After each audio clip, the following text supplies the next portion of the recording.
What's going on, people? We are Tottenham TV, and good morning, Tottenham, and welcome back to We Are Tottenham TV on this glorious bank holiday Monday morning. It is very sunny outside. The sun is shining. Pochettino still hasn't joined. The manager saga is still rumbling on. But good to be back in the studio and good to start with another live stream. We've got quite a bit of news to get through this morning. The first bit of news I wanted to talk about was quite an interesting one, as this is from Martin Ziegler of the Times. And he says that UEFA club competitions have now decided to scrap the away goal rule in European football. Is that confirmed? Because I know there was talks about it. Well, this is from Martin Ziegler of the Times, who's usually really quite reliable. Yeah, I know there was rumours about it, so it looks like they're pushing ahead with it. It looks as though. Well, it says it still needs ExCo approval. I'm not sure what that means. ExCo approval. I don't know what ExCo is, but I'm not so sure it would be a great move, actually, to take away goals. I quite like the away goals rule. I was saying that. I was also saying that on the weekend when I first found out that I think the away goal rule adds something to the competition. I think that maybe when it gets to extra time, maybe they should scrap the away goal rule in extra time. I agree with that. But I think in both 90 minutes, the 180 minutes game of football, I think that the away goal rule really does add something, and it adds a bit of spice to the game, doesn't it? Yeah, I agree. And I think obviously without the away goals rule, you're going to see a lot more extra time and a lot more penalties, so that excitement will build. But what the away goals rule has the potential of doing, which you don't have unless you have this rule, is you can go with one goal. You can go from losing a tie to winning a tie, and you can't with one goal, which adds that extra bit of edge to it to the tension. Whereas if you take that away, then most of the time it's going to be obviously you can draw a level, or then you need 2 goals to start winning again and stuff like that. But only with the away goals rule, it gives you the option with one goal go from losing to winning, and that's kind of the element which I like to keep with the Champions League. And I think it's an element which causes so much drama within it and excitement, a la quarterfinals at Man City. Exactly. Without the away goals rule, that goes to extra time, and there's obviously you get the excitement there with extra time. But to be honest, extra time is not as exciting as people think it is. Extra time is usually very, very cagey. It's very cagey. Very people cagey. Know, like, one goal and you're out pretty much. I mean, you have the odd games where it's absolutely mad extra times, but it's very rare, isn't it? Yeah, definitely. And in the majority of times, extra time is the cagey part, and then penalties is obviously you get the excitement in penalties, but I think away goals rule, I think they would be wrong to take that away. Absolutely wrong to take that away. So I wouldn't do that. Adrian Parker just said in the comments that ExCo means executive committee, and he also goes on to say that he's not clever. He just looked it up. Thank you, mate.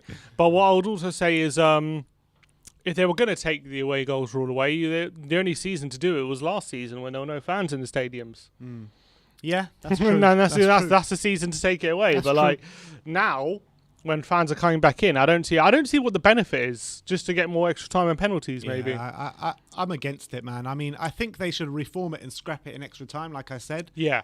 I think it's unfair advantage to have it in extra time. Yeah, exactly. And I think that throughout the 180 minutes over a 2-legged, I think it really adds a lot to the game. think the reason they're looking to take it away is because they're worried that which I think is a fair concern, is that in a lot of first legs, it's a lot of 0-0s in first legs because the home team are not wanting to concede a goal.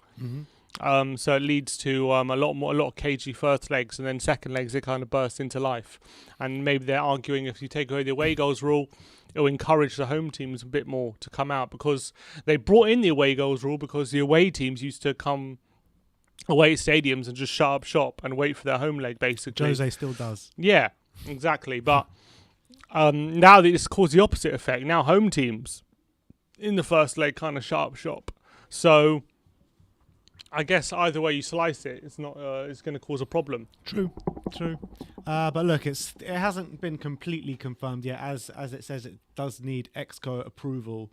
So we'll see what happens with that one. We'll see how it plays out. But seeing how they're talking about it quite realistically, it actually might happen. Let's move on. The Telegraph Sport out in Holland said on Friday night that Ajax want to sign Steven Bergwijn this summer. The Dutch club believe they can sign him for 15 million euros, but Tottenham want at least 25 million euros. So we're willing to take a loss on him, are we? Sounds like. We signed him for what? 27 million pounds. So that's like, what, 35 million euros or something like that? What do you feel about that? What does your gut tell you? I know he's had a bad season.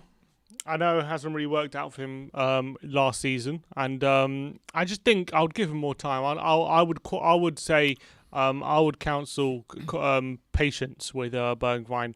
I'd be much more prepared to sell Lucas, even though Lucas right now is probably a better player than Bergwijn. I think Bergwijn has a higher ceiling than Lucas, and I think Bergwijn, I wouldn't want to chuck him away straight away. I think he's a confidence player. He needs confidence to kind of come out of his shell, and it'll be very interesting to see how he could play under a manager who likes to press high and likes to be a lot more on the front foot and play a lot more in the opposition area. I know he's a player who who enjoys space and things like that, and maybe he needs to work being a bit nimble when against a low defensive block. But I still think he's got good qualities about him, and I wouldn't want to, especially for a loss, I wouldn't want to chuck him away just yet this season. However, if selling him and say keeping Lucas meant signing another player, and if we couldn't get anyone for Lucas, then I guess it wouldn't be the worst thing in the world to kind of look and upgrade him. How old is he now? 23? 23. I mean, so he's still young, yeah. It's so young, man. I mean, people are so quick to just jump on the bandwagon and completely just chuck someone away for no reason. I mean, I'm not saying for no reason, because he hasn't had a good season, and fair enough. But I think that we've all seen, even in the Spurs shirt, in his short amount of time at the club, that the attributes that he does have. I think everyone has seen that, and I think that at 23 years of age, you got to persist with him. And you also got to remember as well, when he's come into the club, there's been a lot of upheaval. He's come in January with Jose manager. Started well, then the pandemic hits. There's a break in play. He comes back, he still does well, and then there's a lot of change, a lot of upheaval. Things with Jose started well, then started going wrong, and and I feel like it's taken a lot of getting used to, and he needs a bit of stability, I feel, maybe. And also, you got to remember, when he first came in, obviously he made that stunning goal against Man City on his debut. But from then on until the end of the season, he was definitely one of our better players going into the end of the season. Definitely. Scored a great goal against Man United. Scored against Wolves as well. Played in some great displays. I remember Villa away. He played really well. So I remember there was one game, I think it was Newcastle away. He put in that peach of a cross, like Beckham-esque, we were saying at the time, for one of the goals. So I think he's a player with a lot of quality, and he just needs a bit of confidence, I feel, to get the best out of him. And hopefully a new manager can get that. And I think a young player, the amount we signed him for, his price can definitely go up very easily. Even if he gets 5 to 10 goals next season, his price automatically adds an extra 10 million to that. So I think it'd be silly to sell him. Not being called up to the Holland squad puts a bit of fire in his belly, and he comes back stronger in terms of, because this season, like you said, he's a confidence player, and when his confidence has been knocked this season, he's kind of got worse and worse and worse. So I hope that the not getting called up to the Euros does that to him as well. Well, hopefully it wouldn't have knocked his confidence not getting to the Euros. That's what I'm saying. Yeah, which is a reality, but hopefully can give him a kick up the backside. That's what I'm hoping for. But anyway, let me know in the comment section below, what do you think about the Steven Bergwijn situation? Would you take 15 million euros? Would you hold out for 25 million euros? Or would you rather keep him at the club? I, for one, would definitely rather keep him, seeing as his age, seeing as the attributes that he does have. I think it is one that we should definitely persist with. Moving on, Fabrizio Romano was mentioning, when was it, on Friday, that Antonio Conte's final decision about his future will be announced in the next few days. Well, the next few days has passed and still no announcement on his future. No, exactly. So we're no closer to knowing where this manager merry-go-round is going to be stopping, pretty much. Obviously, he's very highly linked with Madrid. Some publications saying Madrid are not going to go for him because he doesn't fit the philosophy. Some saying he's the front runner and he's had conversations with Madrid. It's hard to know what to believe. Every minute seems to be a new rumour contradicting the last rumour of the last minute. So it's hard to know what to believe right now in terms of Conte and Pochettino and all that kind of stuff. But I think, and again, in regard to Tottenham, we've heard he's interested, but there's no real serious links, is there? Apart from that little paragraph in The Guardian saying he would be interested in managing Tottenham. That was it, literally. That's it. Apart from that, no one's actually said Conte is actually coming to Spurs or anything, or there's talks or anything like that. So I just feel like us getting Conte is just going down the same route as Jose Mourinho when we got him. I mean, he's a lot more modern, I would say. That's true. He's done it. He's done it a lot more. Been a lot more successful recently. And look, I mean, are we in a position to be turning up our noses at one of the best coaches in the world right now? Yeah, I know, but it's just like we've got the shining lights and the flashing lights of Pochettino on the radar as well. So like, of course I want Poch. Of course he's my first option. But you know, if we end up with Conte, am I gonna be like, oh, like start sulking that he's not, that he's, you know what I mean? No, I know what you're saying. I mean, with the managers that are linked with us, he's definitely the second best option for me. But like for me, all my eggs are completely in the Pochettino basket, and that's what it seems like with Daniel Levy and Spurs at the moment as well. That's what it feels like. And I mean, would Conte really want to come here to Spurs knowing that he's not even the first option? Apparently, where did I read? I don't know where I read it from. Apparently, he has been told he's not the first option, and after he found that out, he ruled himself out. But I don't know how true that is. I read that somewhere. I think it was one of those dodgy accounts anyway. Yeah, I mean, I read that as well, and they said Ten Hag and Conte don't want to be the second option, basically. Well, so when you got Poch there, then it's hard not to be. But look, the big story about Pochettino over the weekend was that he extended his deal. Well, he didn't extend it. They triggered a 1-year extension. Yeah, exactly the same situation as Erik Ten Hag. They found out Tottenham were interested and they triggered an extension. And that is following on from kind of news that Pochettino told the PSG board that he wanted to leave. Obviously, we don't know how true that is, but that's what the story was over the weekend. Pochettino handed in a request or told the PSG board that he wanted to leave. So if that is true, and then PSG go and trigger an extension, it's like keeping a guy at the club against his will, isn't it? Either you can see it that way, or you can see it in a way that a bargaining chip, or that way, or you can see, or Pochettino might see it as, you know, they only, that extension was put in there because if he was doing a great job, they would have triggered it, and maybe they're trying to say, look, we really want you to stay. We're willing to trigger this option now, even though it's going to cost us more money to sack you or whatnot in the future, because we really believe in you and we really trust you. So we really want you to be here, and we're going to show you how much we want you to be here by triggering a 1-year extension right now. And that's how much we're showing you we want you to be here. And maybe he'll see that as a sign of faith. But we all know Pochettino likes a long-term project. That's what his aim is. And whether he sees that at PSG, even with this one extension, he knows if he doesn't win the Champions League this season, even if he wins the league, if he doesn't win the Champions League, he's likely to be gone. He is likely to be gone, depending on factors. If they get to the final and then and then lose an unlucky defeat, then they'll probably keep him. But you know, if he has an unlucky defeat in the quarterfinals or something, he could very likely be gone. So that's not what Pochettino like. He doesn't like that sort of those sort of ultimatums, I don't think. And although he probably would have known that going into the job, I think if he has a chance to be at a club where he can build something again, I think he would be very interested in that. But whether he would jump ship after 6 months, it just doesn't sound like Pochettino to me. It doesn't. But obviously, he doesn't have the power he wants at PSG with the whole Leonardo thing. So that's a massive factor, because we know Pochettino, he likes to have control. And when he started losing the control at Tottenham, he started speaking about it in the press, didn't he? He started speaking about it a lot, saying, you know, I'm not a manager anymore, I'm a coach and what have you. So I can see why he's frustrated there, Pochettino, completely.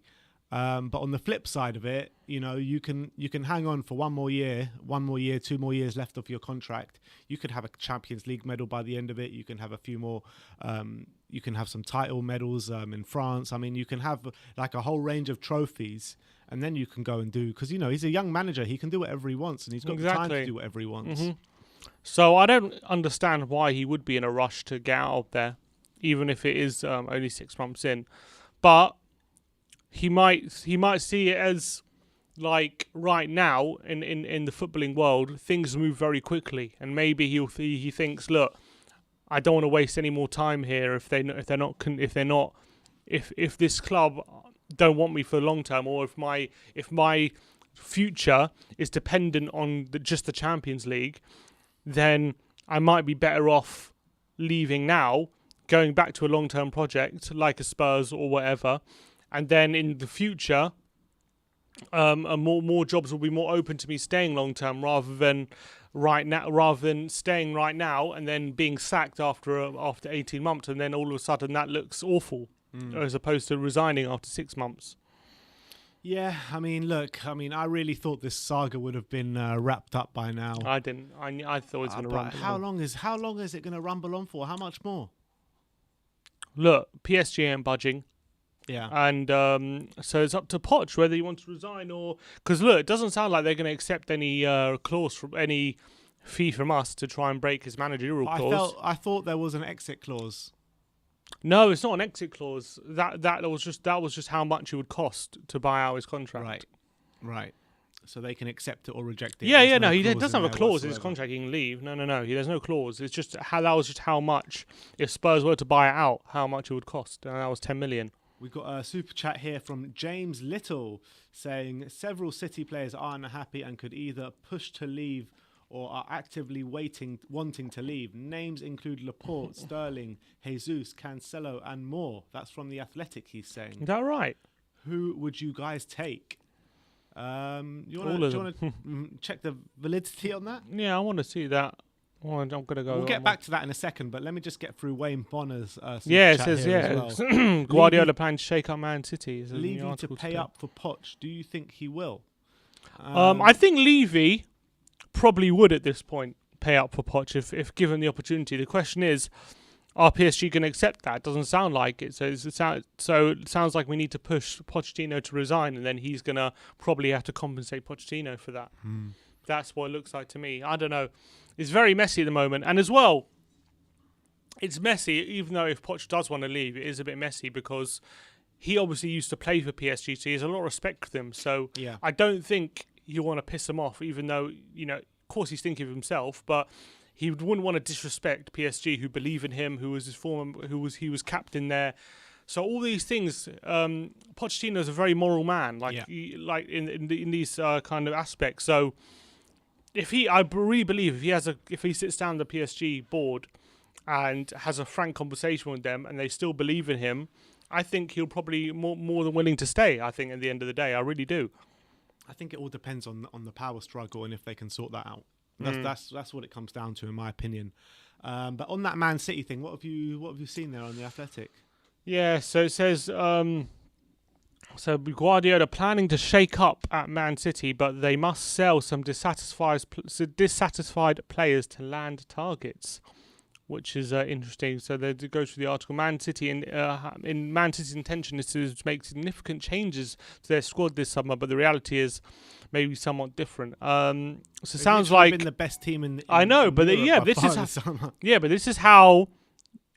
When you're a manager and you have full control, this is what you do. You freshen. Even Fergie, when he won leagues, he freshened things up. But that's how you do it, because you can't let things go stale. Even you have to. What did Pochettino say in the Amazon documentary? He said, when your house is burning down, you have to anticipate the house burning down before it burns down. Yeah, that's what he said, and that's what Guardiola's doing.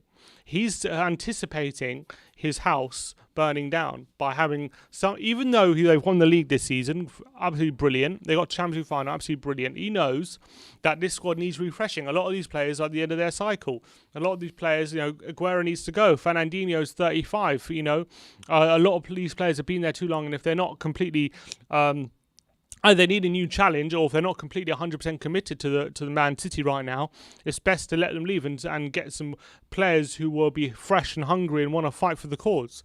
And I think that's how you got to do it. And this is after winning a league. So imagine Pochettino calling for that after finishing second or third. That's what he was doing. He was saying, look, I know we're doing great, but we need to freshen things up. And that's exactly what Pochettino was doing. This is what Guardiola has clearly the control to do.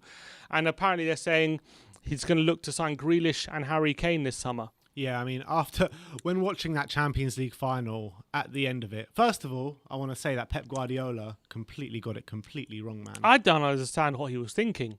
Makes no sense what he was. He completely. No Rodri, no Fernandinho made no sense whatsoever. When I think they showed up a stat where only 2 games this whole season they have not played in either one of them. But you're playing against Chelsea, who got Mason Mount in the form of his life. They got Kai Havertz, who 2 players who love to play in between the lines. Those are where they live, those players. So to have no defensive midfielder who can cover a lot of ground and win the ball back is criminal. Yeah. And it made no sense. He overthought it. And he has this propensity to do that. I remember against Lyon last season, like they were swatting teams aside, and then against Lyon he goes for a back 3 for no reason. To be fair to him, though, he did need to come up with something different because the last 2 times they played Chelsea, he played his usual system and they lost. It is true. And to be fair, it was a close game, 1-0. And even though Chelsea were definitely the better team, City, it was a close game. And, a few things fall either side and it can be very different. But you're right. But to be fair, the game at the Etihad, where it was 2-1 to Chelsea, it should have easily been a City win that game. Aguero missed a penalty. FA Cup semi-final. The FA Cup, that was another one. That's very similar to the Cup, the Champions League final. A very even game, and Chelsea just edged it. So, I don't know. It's hard. It's hard to. It's easy to criticise, but I think it was a very odd decision, to say the least. I don't blame him for not playing a striker. I think we can understand that at this point why he didn't do that, because he's playing down that most exactly, and it's been working. But to not play a defensive midfielder in that formation was very strange. And no Cancelo as well, also who's been probably their fullback of the season, not to get any minutes, was also very strange. Yeah, I didn't understand what Pep was trying in the final. But what I was saying is that watching that final, watching the end of that final, the only thing I could think about is that, wow, City are really going to try hard for Kane now this summer. Yeah, 100%. Yeah, That's really all I was thinking about. And I felt watching that game, watching Chelsea win that, it felt like Tottenham were losing pretty much. It felt like a Tottenham loss.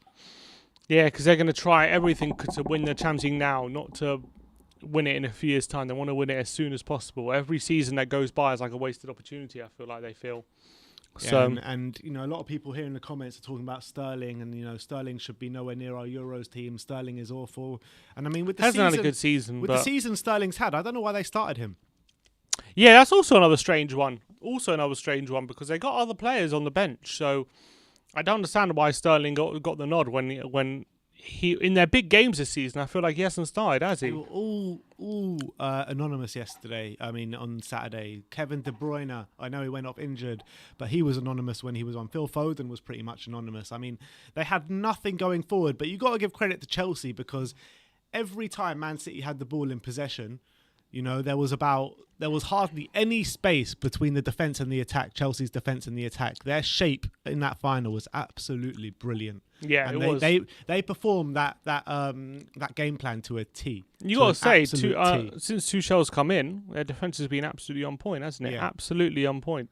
And how many clean sheets they kept is unreal. Like clean sheet after clean sheet. So it's nothing new. And on Chelsea, I think there was a report saying Tuchel really wants Harry Kane, but he knows it's pretty much next to near impossible to get him off Tottenham. Mm-hmm. And Sky Sports have reported this morning that they're looking at a return for Lukaku or to try and bring in Erling Haaland to Chelsea.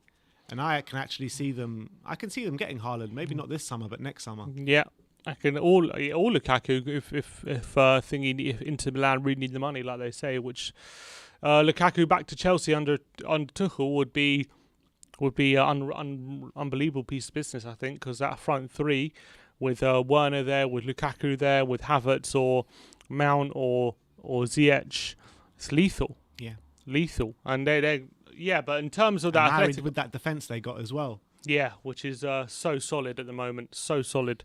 But in terms of Athletic article, it does say, Laporte, Sterling and Jesus are among those dissatisfied with their roles, and there are question marks surrounding their City futures.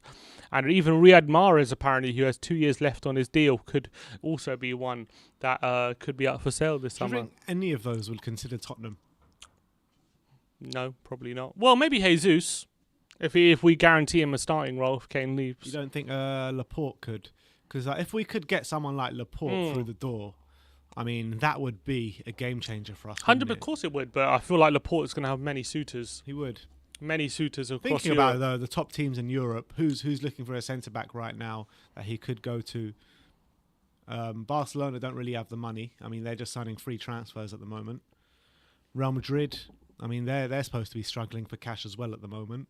And we've got a bargaining chip in Harry Kane, but it's all about kind of if the player wants to join us. And I don't know if they would drop down into the Conference League or something like that from a Man City. Also, in terms of Laporte, he might be unhappy right now, but he could. I know John Stones had a great year at Man City. Fair play to him, but Laporte could easily displace him.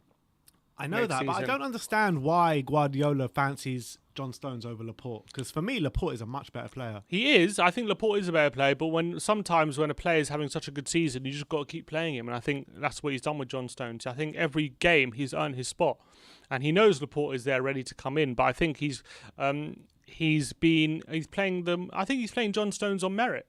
Because John Stones, I'm not saying he's been better than Laporte, but he's been great. There's no reason to drop him. I think Laporte was injured. John Stones came in, and he hasn't looked back. So there's no reason to drop him in that sense. That's probably that's how I see it. But it's always a situation where Laporte could easily displace John Stones next year. Mm. Yeah. Let's keep going through the news. Unai Emery wants to keep Juan Foyth on a permanent basis at all costs, he says. The club have a non-mandatory purchase option at 15 million euros, but may attempt to negotiate a lower fee. Surely he can't go lower for that for the season he's had. Yeah, I don't think there's a point in negotiating a lower fee. Either you pay the fee or he stays. That's how we should do it. How much did we sign him for, Juan? 8 million. 8 million. Who was that from? Some Independiente or something some Argentine team.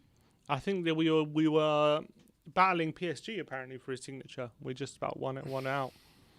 That's what the rumours are. Do you want to show up on Twitter that nice heartfelt message from Paulo Gazzaniga upon his exit, which I thought was a nice touch.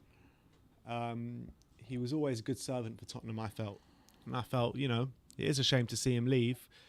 But very, very heartfelt message there from Paulo. Yeah, it says, Spurs fans, I couldn't say goodbye at N17, but want to say thank you for all your support during these years. It's been an amazing journey full of unbelievable memories.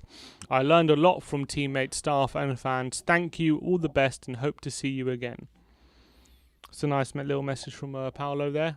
I keep saying it, but Paulo gets a bad rap everywhere. Not a bad rap, but a bad deal everywhere he goes. Because how do you not get any minutes at Southampton and at Elche and at Tottenham?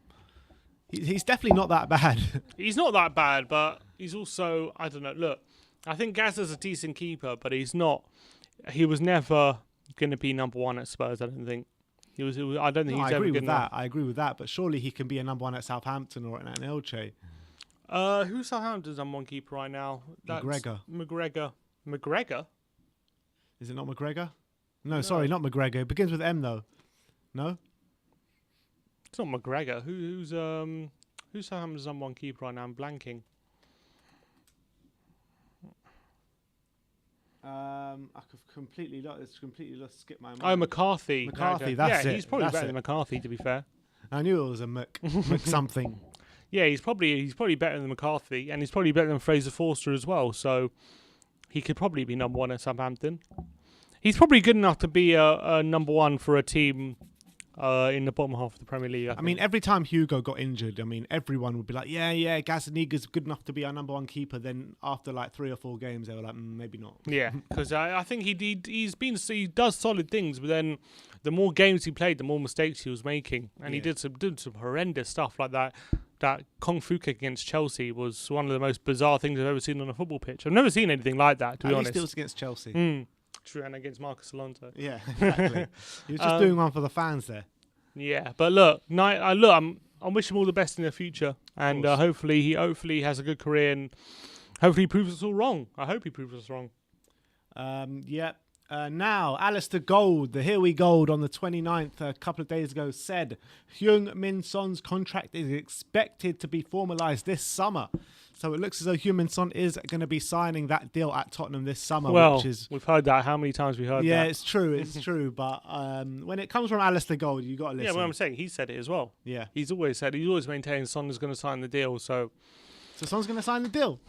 yeah, I want to see it when I believe it. I want to see that bloody deal, Sonny. Sign it. What's the hold up?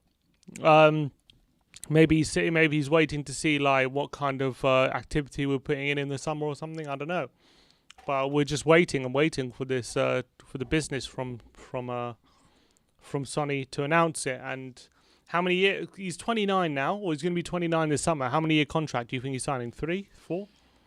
Probably. He's got 2 years left. Maybe a 2-year extension or something. So a 4-year deal take him till he's 33. Yeah. That's the end of his career, pretty much. Yeah. I'm just hoping, well, I think he's one of those players as well who keeps himself in good nick. So I don't think he's one of the, like, so He you're also always going to relies use, quite heavily on pace. he's always going to lose that explosive pace. He'll still have a bit of pace. He might lose the explosiveness, but I think his technical ability is still very, very strong, that he can definitely be a useful player to have, even in his 30s, I think. Yeah. Unlike someone like, say, Aaron Lennon, who without his pace is nothing. Yeah, no, I agree with that.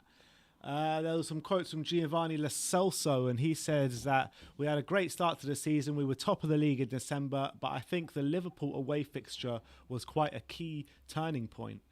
I mean, we said it at the time, didn't we? It felt like that. But yeah, even during that game, it felt like a turning point. Like, it did.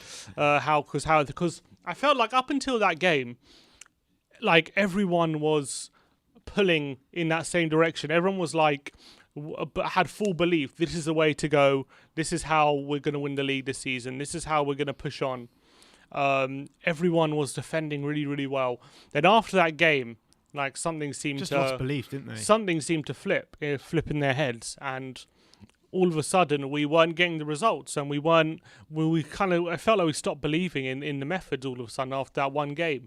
And that was a bit of a turning point, because that was first v second at the time, that game. Yeah. But after that, I don't think I think we probably, after that game, a few weeks later, we dropped out of the top 4 and never really got back in it. Yeah. That was that with that game. So I understand what Gio's saying. Jermaine Genius with some interesting quotes 24 hours ago, and he was like, I did an interview with Poch back in March, and he spoke non-stop about returning to Tottenham at one point. It actually shocked me. He had only just left, and he kept saying, I know one day I'll be back at the football club. One day I will be back. Back in March, was he PSG manager by then, or he hadn't taken the PSG job yet? He was, yeah. He was PSG Yeah, he manager. got in January. So, I mean, why do they keep doing this to us? Why? But it's unclear whether Genius is talking about March 2020 or March 2021. That interview on Sky Sports, he said that, right? When he was in the Sky Sports studio. Was that the one thing with Genius? Was Genius on that? Genius doesn't work for Sky Sports. He works for BT, right? BT and BBC. I seem to recall him doing an interview with Poch with the BBC. Or no, sorry. I think that interview with Poch was on BT. That one where he says... I thought it was in the Sky Sports. He was like at half-time during a game or something. Like no, that was different. That was when he was on MNF. So there was one who came on MNF. That was one thing. But there was one where he like zoomed in. There was a Zoom call. Maybe I'm mixing both of them together. Yeah, I think you are. Oh, yeah, I know what you're talking about. There was a Zoom call. That was on BT, so that might have been with Genius. The one on Sky Sports wasn't with Genius, obviously.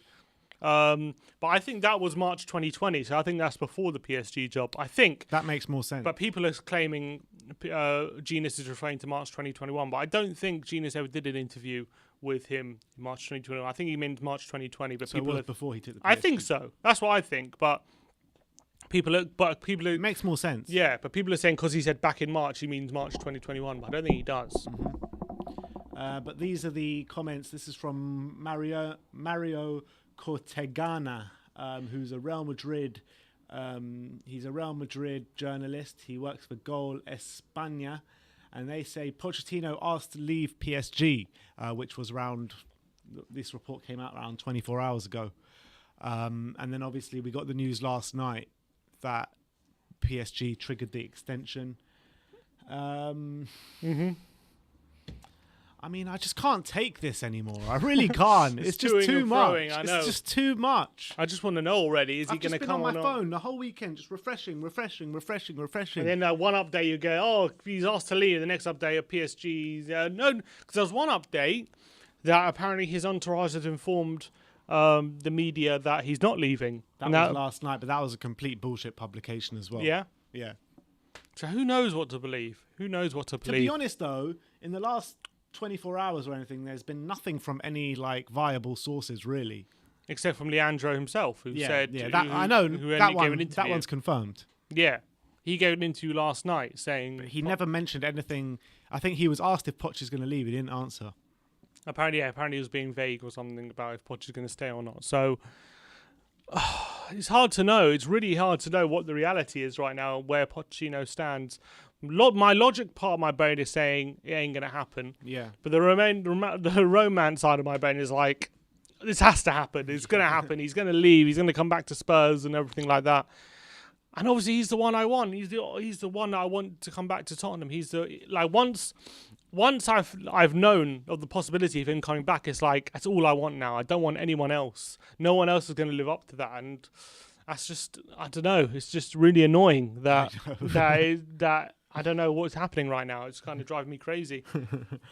Super chat here from Wayne Bonner saying, "Any news on the director of football / sporting director?" Well, it's funny you should say that because it looks as though Luis Campos is joining Real Madrid, doesn't it?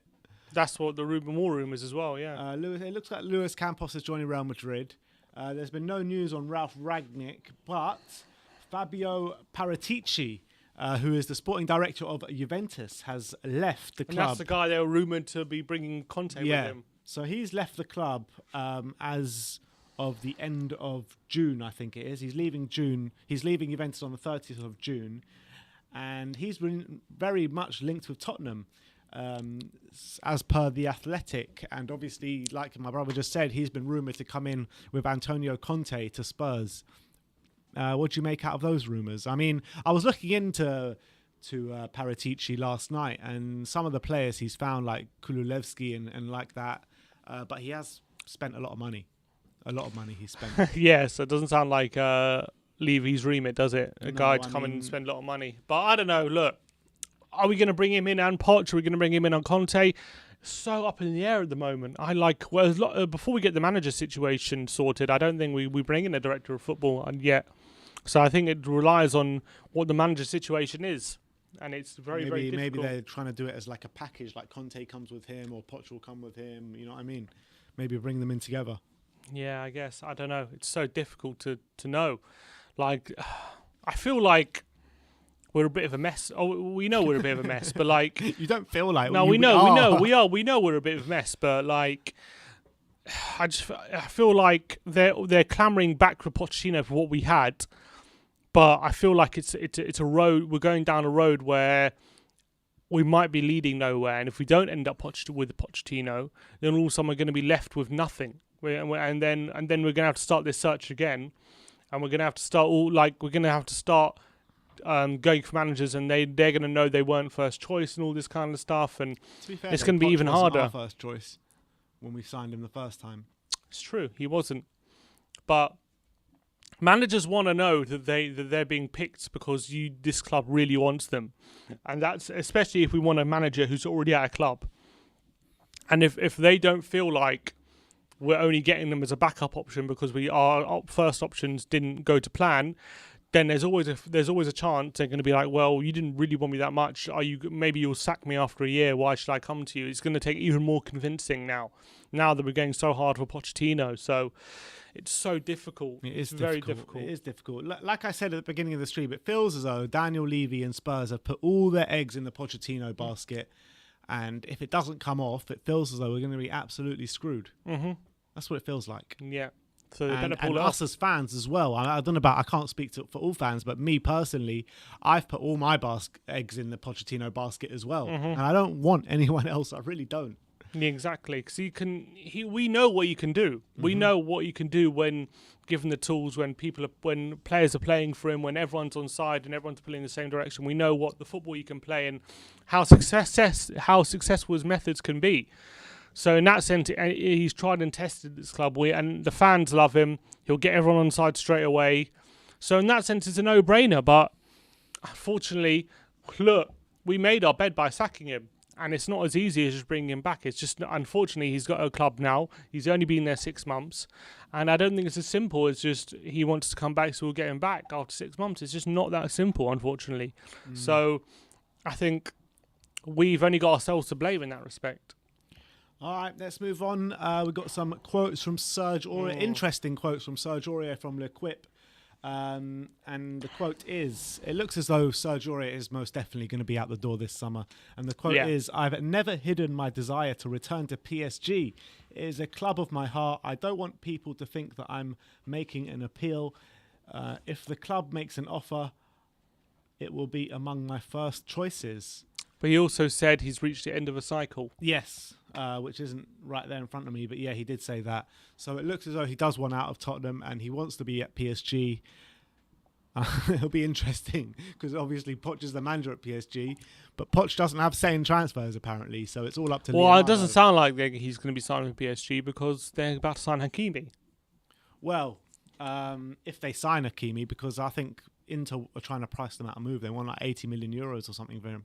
Yeah, something like that. But I mean, if they do sign Hakimi, then I can't see that move happening. But look, I don't think if we're demanding about 10 million, I'm guessing, for Aurier, which I think apparently he said in his interview that he's had a sit down with Levy and his agent, and they're all on the same page about what they want this summer.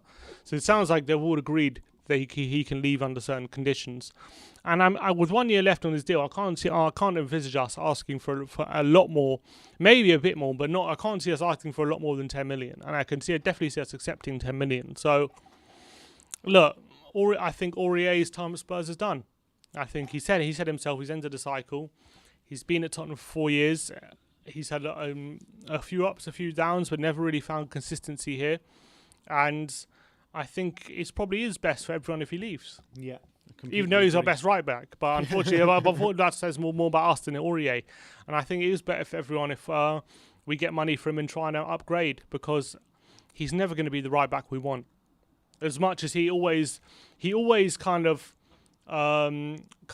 tricks us sometimes into thinking he might be by putting in some great performances. Always and then reverts back to type, doesn't he? Because sometimes he puts in like the perfect right back performance, like he's really great going forward and he's so aggressive at the back and he doesn't let anyone past him and he puts in great crosses and he's always up and down on that right flank, dominating that right flank. You're thinking, oh, this guy can be our right back. Why are we looking for a new right back? He's class. And then the next game he'll just do something brainless and let us down and cost us the game. And you're thinking, that's why. I remember now. And that's just the deal with Serge Aurier you're going to have to live with. There was a report from the Eurosport last night. I'm not sure how reliable Eurosport are. How reliable are they? I'm not sure. Sometimes they report on things, but they're very hit and miss, I think. But they say Tottenham are close to keeping Gareth Bale on loan for another season, as he will not be staying at Real Madrid. Is that going to cause chaos? We'll have to wait and see, but I think it's all going to be decided after the Euros. And as well, I don't think it's going to be a thing where we sign him without a new manager in. So I bet you Bale has a big Euros this summer. I hope he does. I think he will. I hope he does, and I think it's also up for him to have a good Euros, because I think his end of the season with Spurs is strong, probably just as he liked it, and I think he's definitely as well for Wales. Like, I feel like for Wales he'll have a lot more of a free role than maybe even for Spurs, because for Spurs he's definitely part of a team, but for Wales he's like the star man who everything goes through him, so he'll definitely be a tasked with just staying up the pitch, and when the ball gets in the final third, give the ball to Bale and see what you can do. Yeah, completely. And by the way, there's just been an update from Alistair Gold about 20 minutes ago on the right back situation. He says Tottenham will look at the right back replacements for Serge Aurier if he leaves the club. Spurs have a long-standing interest in Norwich's Max Aarons, but the club's next manager may decide to work with the current options in the squad. I don't think so. doesn't matter who the manager is, they don't want to work with these current options of right backs. I tell you that. Definitely not. I think if they'll jump at the chance to get someone like Aaron's or a younger right back who they can mould to their specifications in that way, because Aaron's has a high ceiling, a lot of pace, a lot of energy, and he's young, and so I think you would much rather that as a manager than a 28-year-old, 29-year-old who's already set in their ways, who already has their way of playing, and it's harder to mould them. So I think definitely you'd rather Max Aaron's. Someone said in the comments, said, Sim, would you take Tavernier from Rangers? I would. I would. That's one we didn't mention before in our 5 right backs, but he's also had a barnstorming season. I would take him from Rangers. I would take Edouard from Celtic. I think those two would be absolutely brilliant signings for us. I really believe that. And Edouard we never spoke about in the strikers video either. No, we didn't speak about Edouard, but apparently he's not set for Leicester. That's what I'm hearing. Yeah, Romano said that a couple of weeks ago, but we haven't heard anything since then. It's true. It is true, but we haven't heard anything. So, I mean, for the price he's going for as well, like 20 million euros or something. 20 million pounds. No, Edouard. Yeah, we should definitely be all over that. It's a no-brainer, surely. It's a no-brainer.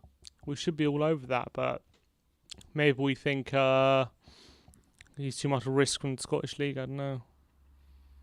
That's what maybe they're saying. Has Poch signed yet, anyone? No, he has not signed. He hasn't? What?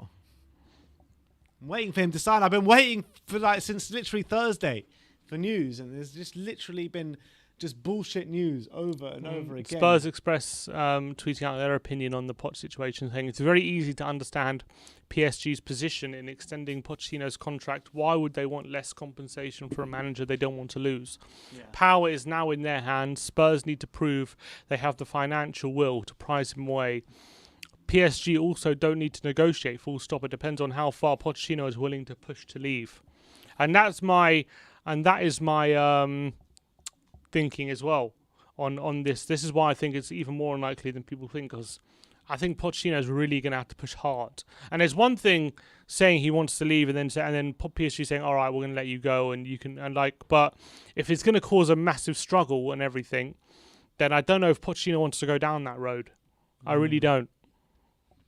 He doesn't seem the type to cause. Like we say, it's a massive risk for him in his career, because if it doesn't, for some reason or other, if it doesn't work out at Tottenham, then is he going to get another big job anytime soon? If not straight away, he'll have to prove himself again, and that's the problem for him. So, although Real Madrid are interested in him right now, he could easily go to Real Madrid. Oh man, that'd be class. So's Tottenham. If he leaves 6 months to go to Real Madrid, it'll be so Tottenham. But he could do. But again, could he be in the same position as he was in PSG after a year's time? I don't know. Because they're the same kind of... Surely, isn't it similar? Yes. Even Zidane couldn't... Yes, well, Zidane won a lot there, didn't he? He won loads, but he resigned twice. Yeah, he did resign twice. But he did win 4 Champions Leagues. Of course he did, but why is he resigning? Because there's clearly something wrong. Yeah. I think there's big problems at Real Madrid, and you could see that with the introductions of the Super League and stuff like that.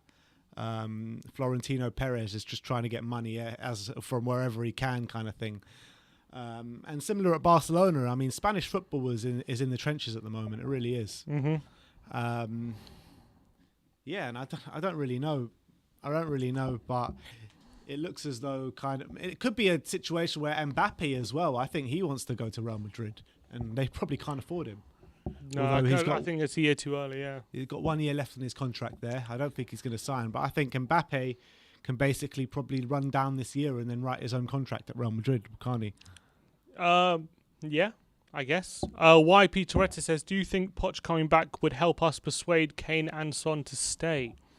I think it could persuade Son. I'm not so sure about Kane. I think Kane is not interested in staying for a project or a rebuild. He wants to win trophies now. That's what I think as well. I don't think any other manager but Poch is any more likely to convince him to stay. So I think if anyone is going to convince him to stay, it is probably going to be Poch. But even that is unlikely. Yeah. Got a tweet here from Brian Daigle. Go on, Brian. Big up. Let's read out Brian Daigle's tweet. It says, "Good morning, lads. Hope you're both well. Another managerless day. I really believe the Poch rumours is yet another PR stunt by the parasite. Hopefully when this falls through, it will be the straw that breaks the camel's back with the Levy in people. Hashtag Levy out. I don't think this will be the straw that breaks the camel's back for that. Well, having said that, season ticket renewals are due. The last day to do that is on Thursday. So you're saying on Friday we're going to get the news that he's definitely not coming, basically. Yeah, basically. On Friday it's going to be confirmed that he's not coming. I wouldn't be surprised, to be honest. I think Brian is probably spot on, to be honest. It's probably more likely it's a PR stunt than he's coming. And how many times have we seen this with Levy, these so PR stunts? I think we get one of these, a variation of this every time the renewals come around, pretty much. Not just that, it's also deadline day. How many PR stunts we see on deadline day? So many things we've gone for on deadline day, which we fully know well. And we fall for it every time. We fully know that it's never going to happen. It's too much money. The deal's way too difficult to get done in like the last few hours of the window. And yeah, it's always like this big, Spurs just missed out on Aguero or something. Spurs just missed out on Dybala. How many times, by the way, did we go for Bale on deadline day? Like before we signed him, obviously. Yeah. Like probably like every year for like 5 years, we went for Bale on deadline day. These Bale to Spurs rumours on deadline day, and they never came off. Yeah. Levy's the king of these things. The king. There's always with these things. There's PR battles with him. Always, whenever there's announcements, everything is very calculated with him. So nothing would surprise me. But he needs to repair this relationship with the fans somehow, doesn't he? Mm-hmm. Or does he not? In his opinion, what do you think is going through his mind? Do you reckon appeasing the fans is anywhere at the forefront of his mind? I think it has to be. Otherwise, I think it has to be somewhat, because otherwise it's just going to grow. The discontent will grow, and he wouldn't want that. And he wouldn't want a toxic feeling around the stadium. But I don't think it's his priority. But that definitely has to be something in his thinking. There has been a statement apparently, but I don't know who. It says.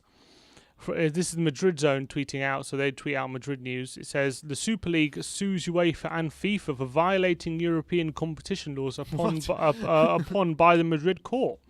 The goal is to clarify if the sporting events organised by FIFA and UEFA infringe the rules of free competition. No way. Wow. Well, that is something of note. So the Super League is suing UEFA and FIFA. For violating European competition laws. It's a bit of cheek, but look, to be honest, I'm no fan of UEFA and FIFA. So. Yeah, but we're even more so not fans of the Super League. Yeah, exactly. I'm not a fan of the Super League. I'm not a fan of UEFA and FIFA. So maybe they can fight it out, and from the ashes we can build a better world. No. We have to wait and see. But that's interesting. I don't know where that's coming from. Let me see if I can see any more than that. And just quickly on the updated odds, what's going on in the odds market at the moment? Pochettino still a massive favourite to join Tottenham Hotspur. Second in the odds is Antonio Conte, which you can get with William Hill. I'll give you the decimals, but it's 5.5 basically to 1. And then Eric Ten Hag at around 7s. And then after that, it just goes massive with Graham Potter, Martinez, both at 16s, Brendan Rodgers at 20. So, I mean, it looks as though through the markets that it is between those three managers, doesn't it? Pochettino, Conte, Ten Hag. Two of which the clubs have triggered a year extension, so that makes it even harder for us to get it. Even more money we're going to need to spend to get them. And Antonio Conte is the one that, to be honest, it's the only one that really makes sense, doesn't it? Well, Conte. Does it even that make sense? In terms of, he has no club, no compensation. It's the easiest one to attain. Yeah, but even that, I don't know if he wants to come under the conditions he would be under at Spurs. It would be very difficult for him. So I don't know. Even that one, I think it makes more sense. We probably look to someone like Potter than Conte. I'm just talking about between those three at the top. About what, Ten Hag, Conte, and Poch. Yeah, probably Conte makes most sense out of those three. Yeah. Found anything? Not really. Apparently, there's two people quoting DiMarzio about this. I don't really know what it means, though. The case of the Super League will be discussed by the European Court of Justice. The Super League sues UEFA and FIFA for violating European competition law upon postponement by the Madrid court. The aim is to clarify whether the exclusivity of the organisation of sporting events by UEFA and FIFA does not infringe on the principle. So they're trying to sue them by saying UEFA and FIFA have a monopoly on sporting events, and the fact that the Super League tried to break when it was blocked or something. Maybe it's infringing free competition. That's what they're arguing. I don't know. I have to wait and see how that rumbles on. Yeah, I mean this is only the beginning of that probably. So we're going to have to wait and see how this plays out. But in terms of news, we've kind of brought you all the news there is to talk about today. Should we go through some tweets? If you want us to react to anything, do send us in a tweet, tag us in a tweet. Is there any to react to at the moment? Yeah. One second. There's a few. So that was Brian Dager. Here's Bob Spur TV with a tweet. Big up, lads. Can you imagine the fallout against Levy if the Poch deal doesn't come through after so much publicity? Surely if Poch doesn't come in, Levy's position will be untenable. Legends. Well, we said that after the Super League. Yeah, it should already be untenable. So I don't think it's got anything to do with this coming off or not. Like his position should definitely be untenable already after what happened in the Super League. This is nowhere near as bad as what happened in the Super League. So I don't think this would be. This would obviously be another mark against him, but I don't think it would be. This would be make much of a difference from that point of view. I don't think. Yeah, I agree with that. Yeah, I think that could be it, unless you have anything else. Yeah, Stuart Gallup says Euro finished around July 11th. Pre-season will start soon after. Whoever comes in needs to be in by mid-June to start pre-season planning and transfer targets. So for now, there's not a need for us fans to announce anything just yet. So he's saying mid-June we need to get someone in by. We need to get someone in by before the Euros, man. Come on. Which is mid-June. Yeah. Eddie says Levy should make Conte. No, actually, the Euros start early June, don't they? 11th of June. Oh, I thought it was like the 7th. But no, 11th of June.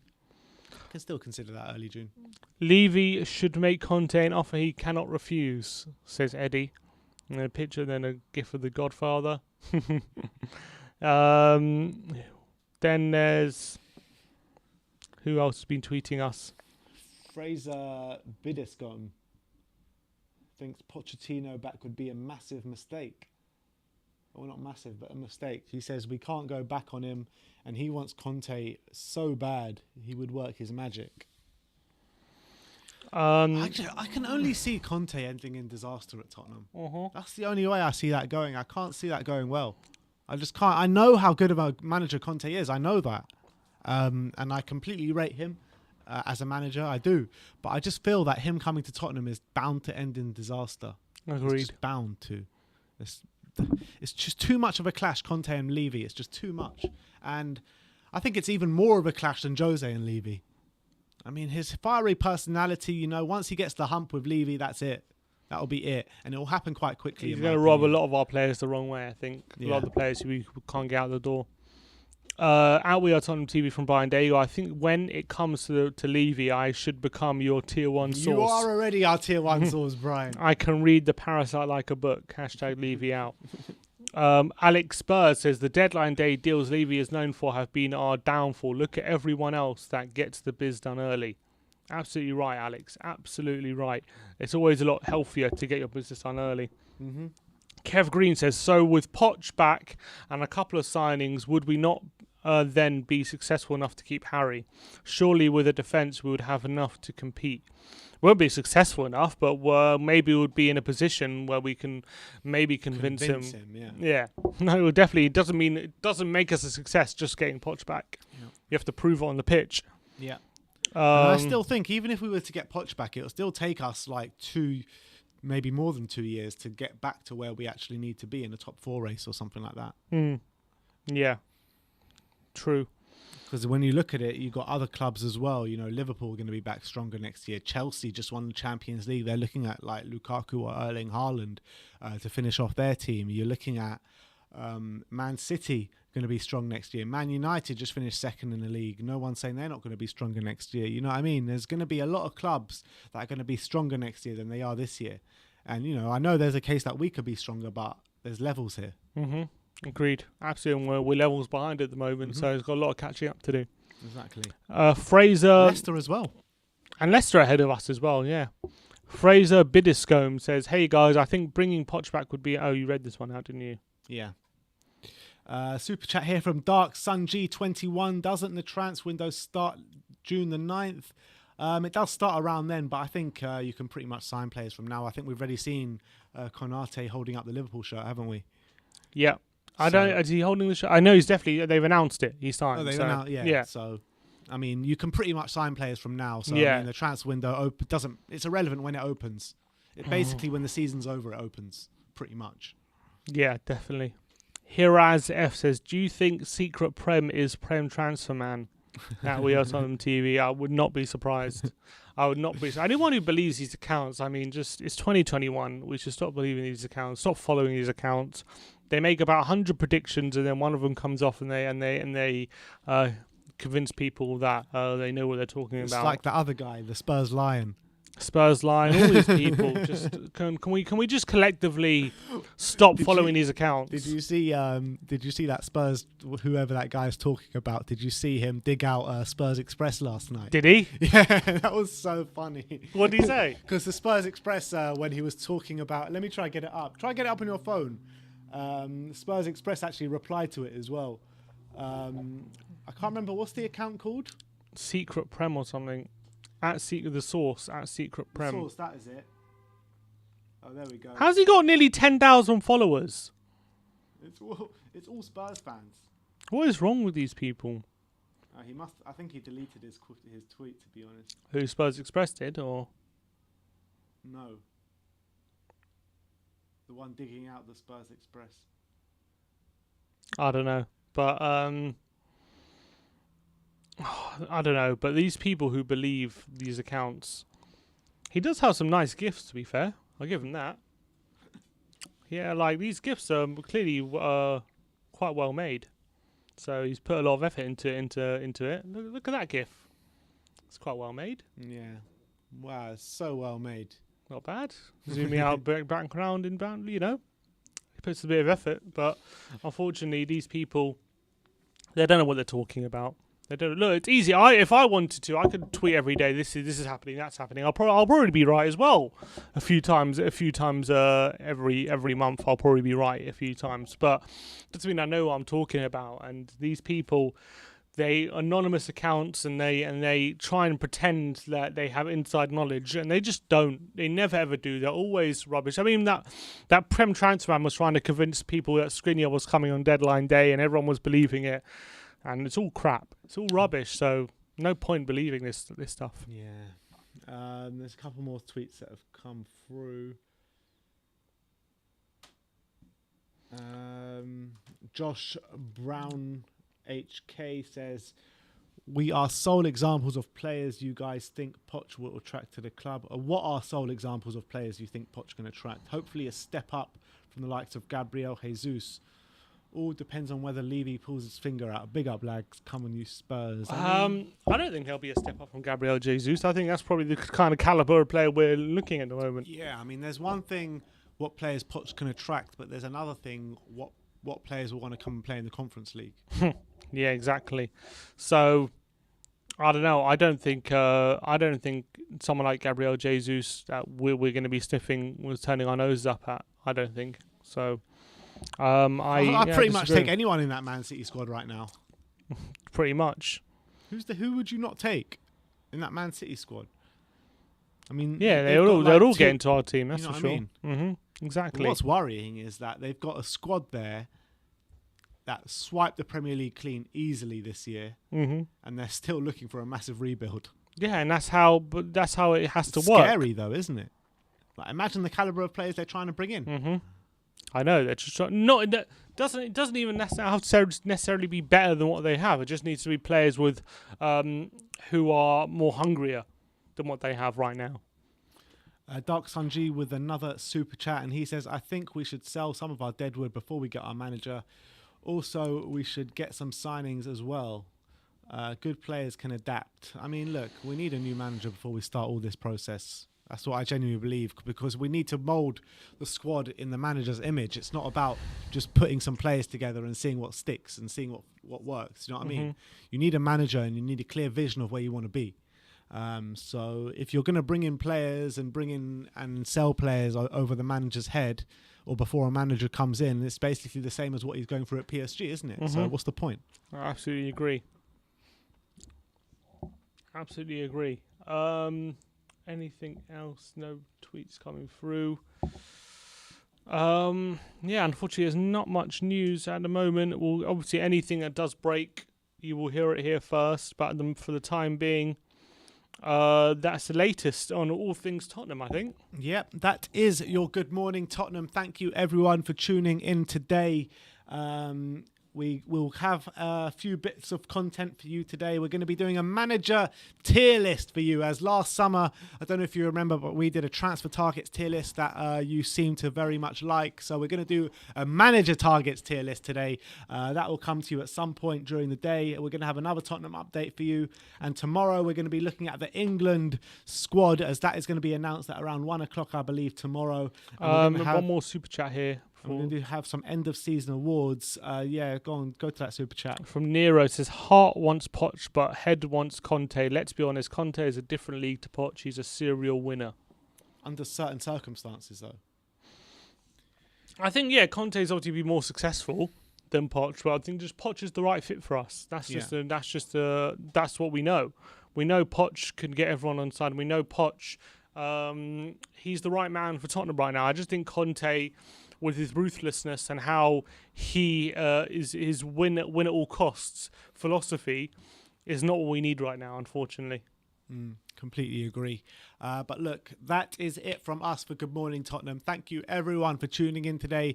Do smash that like button, smash that subscribe button, and as always, come on, you Spurs. Spurs.